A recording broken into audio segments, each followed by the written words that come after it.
rekan-rekan dan kepada Bapak dosen semuanya, izinkan kami di sini untuk mempresentasikan mengenai PTA kami, yaitu mengenai pengembangan platform riset AI dengan optimasi token menggunakan structure prompting pada PT Edis Primansa. Di mana untuk dari tim kami sendiri itu yang pertama ada.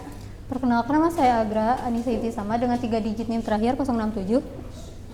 Perkenalkan, saya Aulia Putri Ramadhani dengan 3 digit NIM terakhir 070. Dan saya Nuril ini dengan 080. Selanjutnya untuk latar belakang.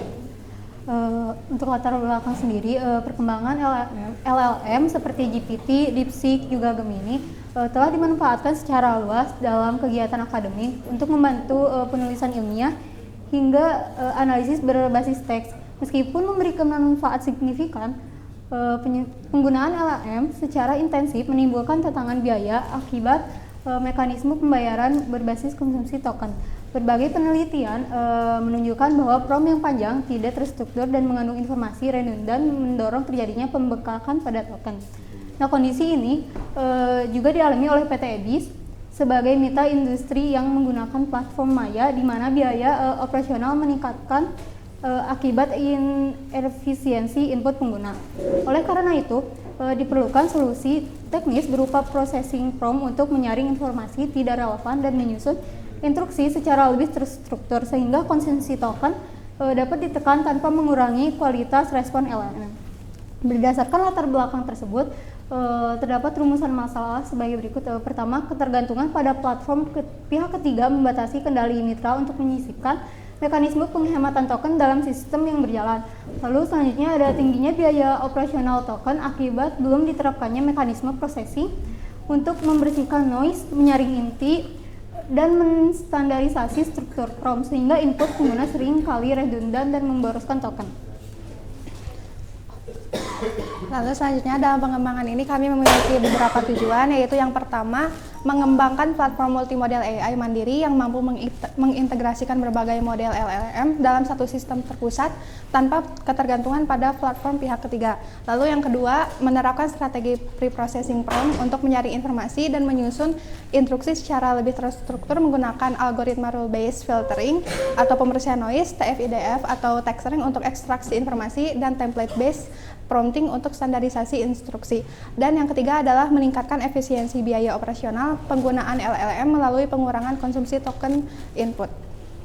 Lalu selanjutnya untuk ruang lingkupnya, pengembangan platform berbasis web yang berfungsi sebagai perantara antara pengguna dan beberapa model LLM eksternal seperti GPT, DeepSeek, dan Gemini melalui integrasi API, dan implementasi modul preprocessing untuk efisiensi token menggunakan rule-based filtering untuk noise cleaning, TF-IDF atau texturing untuk keyword filtering, dan template-based prompting untuk prompt assembly.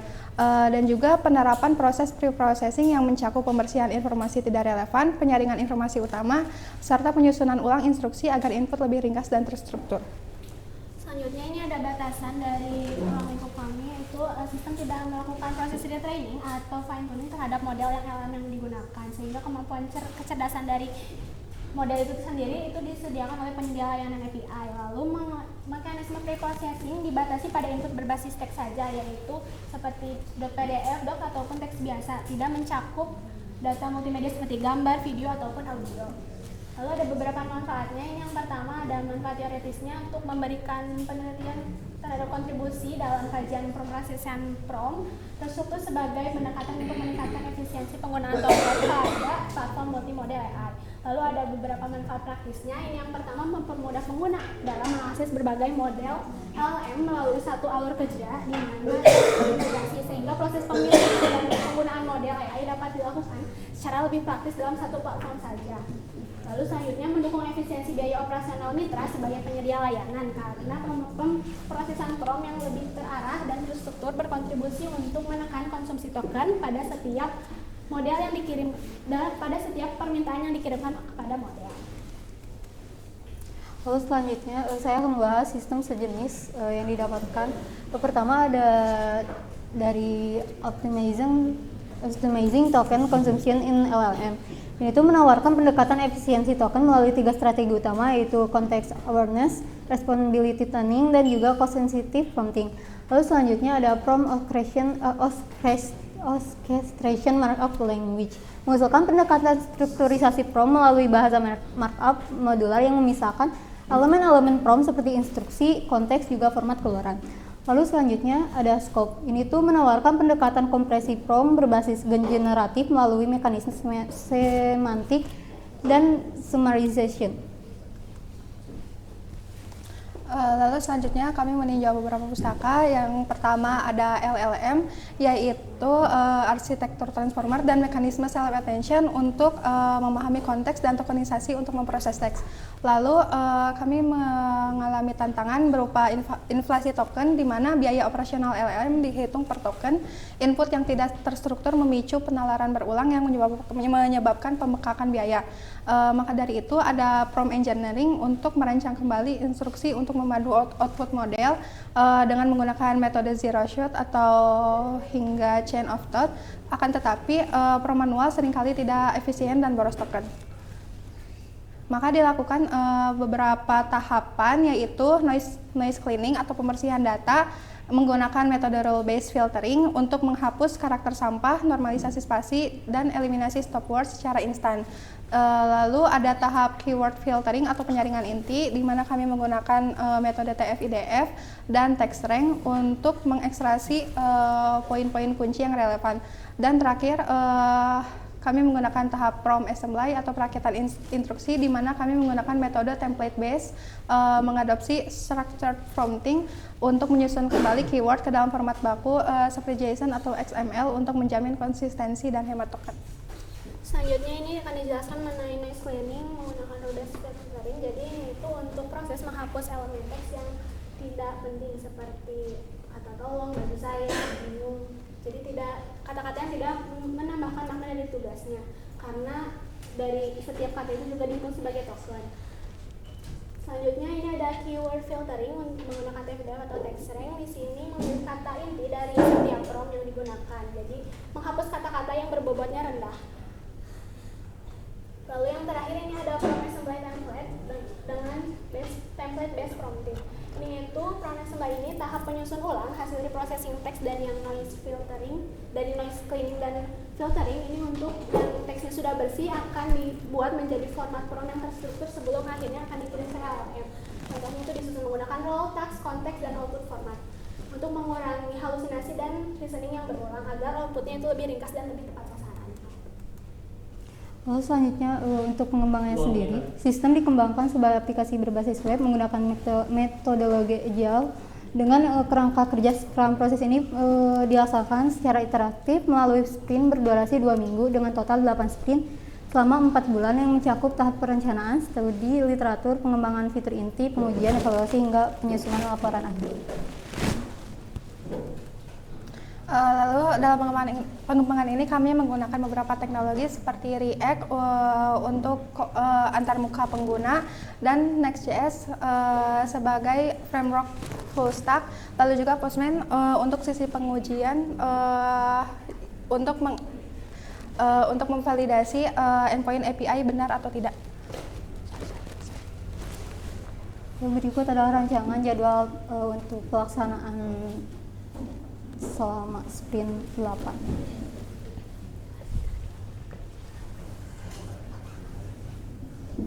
Karena kita menggunakan Scrum, jadi kita menggunakan 8 kali sprint selama 5 bulan.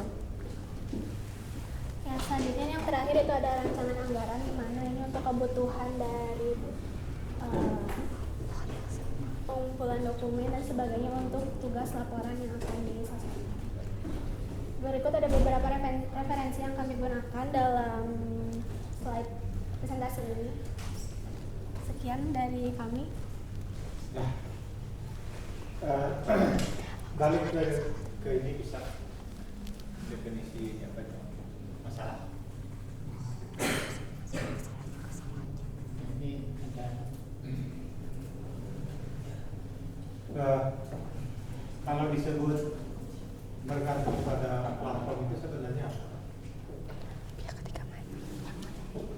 Jadi untuk yang masalah ini itu bergantung ke pihak ketiga itu jadi karena tugas di dalam proyek ini itu tidak hanya untuk menyusun promnya menjadi seperti yang diinginkan, tapi juga untuk menyatukan beberapa model LM, di mana yang sebelumnya si aplikasinya itu tergantung ke pihak ketiga Maya yang membuat si aplikasinya dari beberapa Oke. model LM. Setelah kalian kerjakan masih bergantung sama platform yang lain nggak?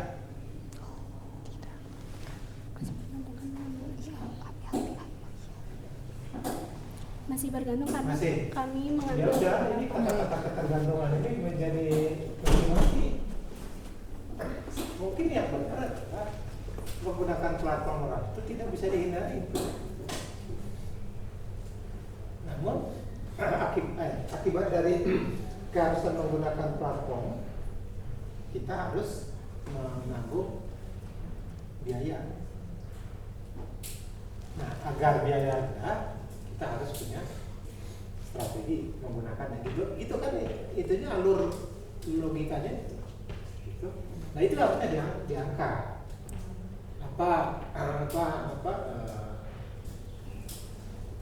bagaimana perilaku selama ini dirubah menjadi perilaku yang mahal menjadi yang murah, itu kan isunya.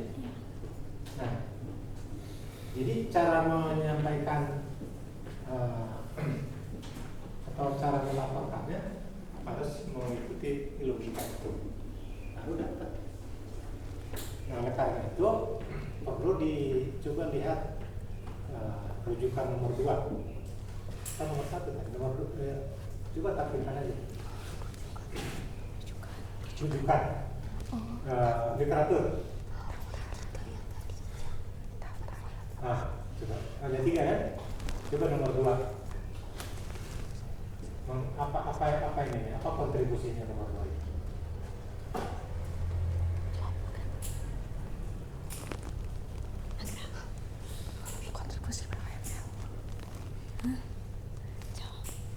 Jadi untuk yang nomor 2 ini itu kontribusinya itu struktur si promnya jadi lebih terformat. Hah? Ini ya esensi dari paper ini apa sih sebenarnya? Lebih ke buat si promnya lebih terstruktur. Otomasi ya, otomasi prom terstruktur gitu ya. Jadi lebih irit. Iya. Jadi ya buatlah itunya, mappingnya. Oke, terus nomor 1 apa esensinya? Buat nomor 1 tuh ada pendekatan nanosearch di mana ada 3 pendekatan. Kalau saya yang cepatnya begini, nomor 1 telah membuktikan bahwa tokennya akan hemat kalau dilakukan nomor 2. Udah, akan alur komunikasi kalian akan mulus, mudah dipahami orang. Gitu. Ya. Nah, sekarang sebelum itu buktikan dulu kalian tuh klaim mahal atau tidak efisien itu benar enggak? Itu yang disebut dengan tinjauan atau apa istilahnya ya. Kalau dulu itu lebih terkenal lebih populer dengan existing problem. Jadi apa ya biasanya namanya Pak? Jadi mengelaborasi masalah yang saat ini ada, tinjauan masalah kali ya, apapun lah, tapi intinya kita mengangkat fakta yang ada saat ini, lalu biasanya dipuji dulu sedikit, lalu namun, nah gitu, ya. Nah, hal-hal seperti itu yang kalian angkat, buktikan dulu bahwa yang sekarang itu memerlukan apa yang kalian tawarkan. Nah itu tadi kurang diekspos. Itu satu. Yang terakhir gini, saya mungkin nggak objektif saya bisa berkomentar karena saya udah tahu duluan beberapa kan dengan ngobrol dengan kalian ya, atau dengan mendengarkan kalian volunteer sebagai kelompok yang mempresentasikan progres ya. Nah, cuman secara kalau saya bandingkan dengan komentar saya tadi, artinya ada isu bagaimana mengemas apa yang dikerjakan dengan apa yang dilakukan dan hasilnya apa dalam 10 menit. Jadi itu mungkin yang perlu diperhatikan secara berulang, dilakukan berulang, dicoba, dites, nyampe enggak, waktunya cukup enggak, PPT-nya mendukung enggak, dan seterusnya. Itu aja dari saya.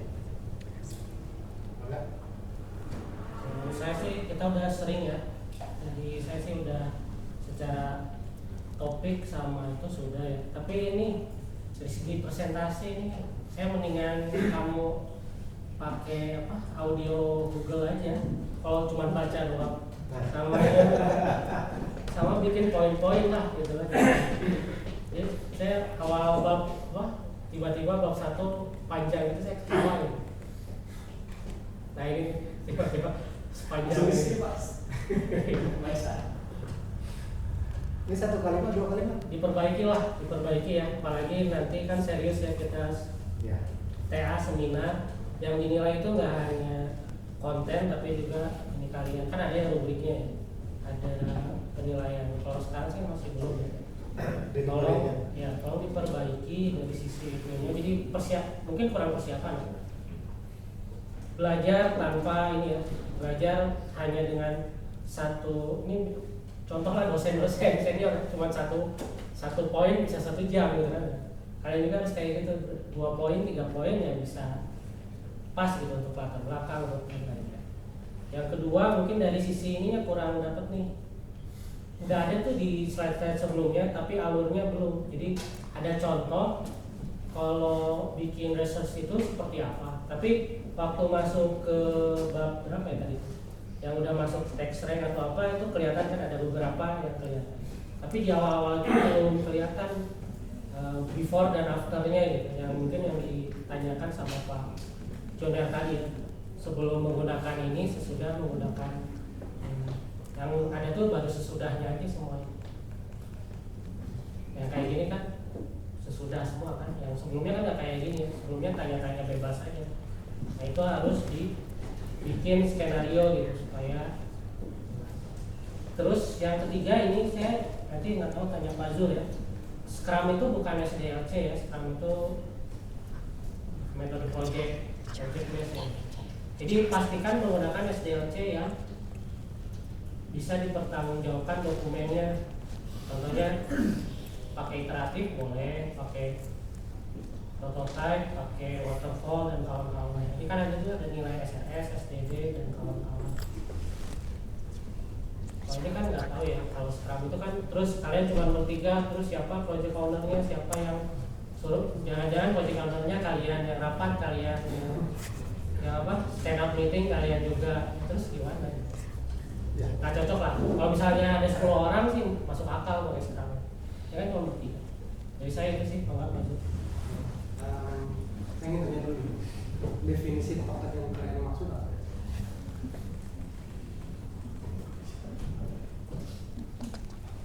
Token itu tuh jumlah kata yang dikirimkan kepada si model LLM-nya. Jadi kan misalnya kita mengirimkan 1 kalimat, nah token itu tuh si hasil dari kalimat itu jadi beberapa token yang dikirim ke LLM.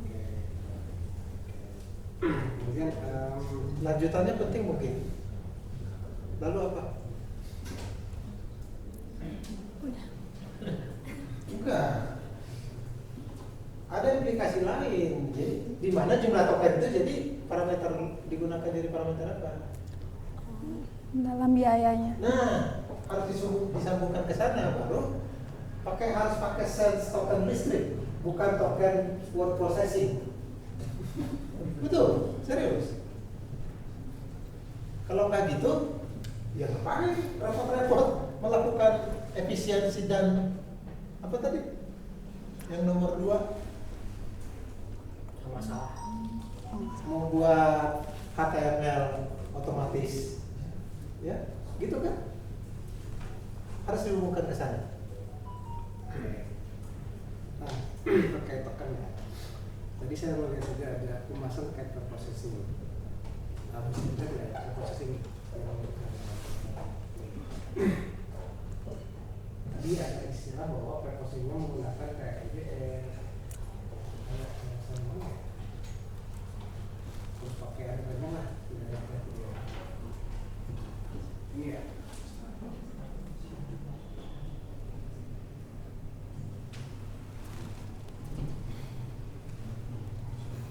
Bukan tadi sehingga saya itu TRIDF itu bukan sih begini itu sih. Tapi di sana ya saya sempat lihat Apa tuh? jadi melakukan preprocessing dengan metode TRIDF ada nggak?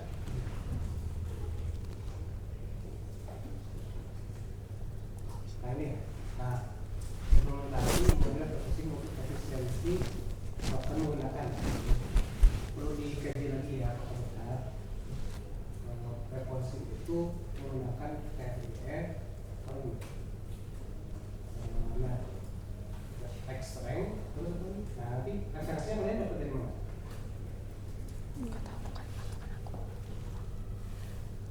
Karena saya nggak lihat TRIDF itu setelah preprocessing untuk SIDE. Kan TRIDF itu untuk mempreproseskan iklan. Nah, preprocessing contohnya tadi ada organisasi salah satunya ya. Ini satunya juga ada. Tapi tentunya kalau untuk PTRM tidak harus semua, karena di DLM juga sehingga saya ada preprocessing juga. Sehingga saya ada preprocessing juga, cuman harus dicek lagi sih ya preprocessing apa yang kita pelajari ya. Yang kamu nanti akan preprocessing juga itu prosedur. Misalkan software apakah perlu atau tidak, kemudian apa istilahnya stop word, tokenisasi. Kan intinya gini yang saya maksud, yang saya tanda itu kalau kita copy ya, satu kalimat utuh gitu ya ke ChatGPT misalkan, kebetulan perusahaan yang dimintakan itu berlangganan ya, gitu kan, maka bebannya si ChatGPT itu jadi banyak nih, gitu kan ya, sehingga cache terkait tokennya menjadi suatu masalah, menjadi suatu apa ya, bebannya jadi berat sehingga terkait costnya jadi semakin mahal kan. Tapi kalau kalian minimalisir di awal gitu ya, minimalisir di awal dengan menggunakan processing, pada saat kita mengetikkan, kalau kita mengetikkan biasanya langsung ini difilter dulu gitu kan sama aplikasi kalian ya, sehingga pada saat masuk ke multi LLM itu menjadi lebih minimal gitu ya, tapi tetap tidak mengubah konteks yang ada gitu kan. Nah, terkait itu tolong nanti cek lagi ya. Ini nanti kalian ada kesalahan. Kemudian saya menarik kalau terkait masalah ini, berarti ini eksperimen kan? Ya, eksperimen. Eksperimen, kemudian ada pengukurannya. Ya, dibahas nggak pengukurannya nanti seperti apa? Belum. Nah, kalau memang ini kan kualitatif berarti ya, kuantitatif. Karena kalian membandingkan, mungkin ada pengukuran, ya, pengukuran, sehingga oh benar dengan metode yang kalian ambil ini dari cost menjadi lebih murah. Tanya aja, apa kalian punya akses ke sana nanti?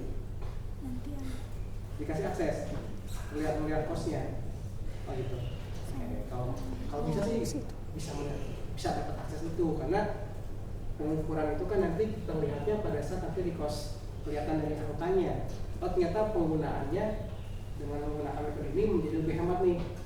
Kalau pakai metode langsung itu misalkan sekian, pakai aplikasi yang kalian pakai lebih hemat. Jadi pengukurannya jelas ada. Nah sekarang juga tapi ada. Gitu ya. Kalau dari topiknya sih menarik ya kalau menurut saya, karena kalian memikirkan efisiensi untuk case LLM yang berlangganan ya. Kalau yang gratis mas saya hajar-hajar aja kan, tempel keluar gitu ya. Tapi kalau yang memang untuk yang penggunaan berbayar mungkin menjadi pertimbangan. Pertanyaannya, emang seberapa urgent sih harus dihemat dari perusahaan? Dari mitra sendiri emang mintanya. Boros itu ya? Ya. Kalau boleh tahu berapa sih? Enggak disebutin.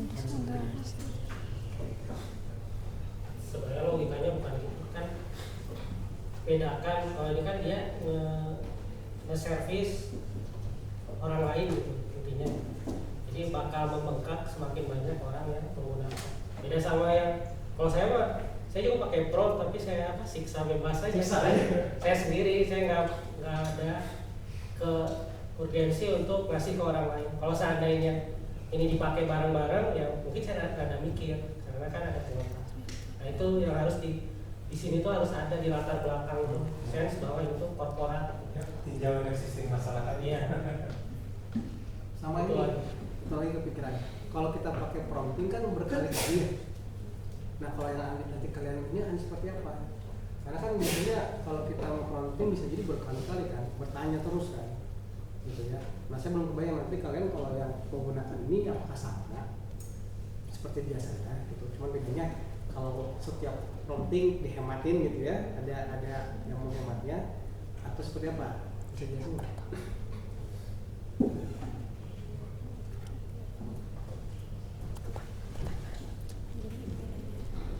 Jadi nggak masuk pertanyaan saya. Kan kalau kita bertanya ke ChatGPT kan nggak mungkin sekali kan? Ya kan dalam terus gimana kalau yang nanti kayak gimana yang sama kayak gitu kan? Mungkin kalau dari masih bayangan sekarang itu Pak, mungkin untuk yang prom yang pertama kali itu kan terstruktur yang prom assembly yang kayak ada role, taksnya apa. Nah nanti kalau misalnya untuk prom yang berulangnya itu tuh bisa disingkatin singkatannya. Jadi tidak hanya mengirimkan yang prom yang terstruktur saja, jadi bisa tetap mengirimkan prom yang tanya jawab seperti biasanya, tapi hanya dalam keadaan yang lebih singkat. Dalam keadaan lebih singkat. Yang jelas sih kalau saya nantikan nanti penggunaan ini menjadi apa ya, lebih memilih menggunakan prom biasa karena tidak banyak batasan-batasan, jadi ribet gitu ya. Jadi itu aja sih. Ini tutup ya. Oke, baik, terima kasih kepada dosen yang telah memberikan masukan dan perbaikan. Mungkin dari sekian yang dapat kami sampaikan. Wassalamualaikum warahmatullahi wabarakatuh.